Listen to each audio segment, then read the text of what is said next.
లేదులెండి. ఇంత యంగ్, ఎనర్జిటిక్‌గా, ఇంత అనర్గళంగా మాట్లాడగలుగుతున్నారు గదా! డైట్ ఏమన్నా ఫాలో అవుతారా? అస్సలు నేను ఫాలో అవ్వను. నేను ఫుడ్డీని బాగా తింటాను. హ్మ్. నా పాలిసీ ఏంటంటే మన గరికపాటి గారిలాగా ఎన్ని రోజులు బతికినా సరే, ఎంతకాలం బతుకుతాం చక్కగా తిని చచ్చిపోవాలని నా ఆలోచన. అది తినడం మానేసి, ఇది తినడం మానేసి ఏదో ఒక రోజు పుట్టుకుమని చచ్చిపోతే అన్నీ మిస్ అయిపోతాం.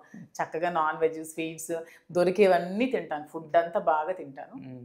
చక్కగా. మరిప్పుడు 'బిగ్ బాస్' హౌస్‌లోకెళ్తే మొత్తం కట్ అయిపోద్ది గదా ఫుడ్. నేను అన్నీ మేనేజ్ చేసుకోగలను. ఫుడ్ తినగలను, తినకుండా ఉండగలను. హ్మ్. 2 చేయగలను. హ్మ్. ఫుడ్ లేకున్నా 3 డేస్ ఉండమన్నా కంప్లీట్‌గా ఎంప్టీ స్టమక్‌తో ఉంటాను. హ్మ్. కంప్లీట్‌గా రోజంతా తింటూ ఉండమన్నా ఉంటాను.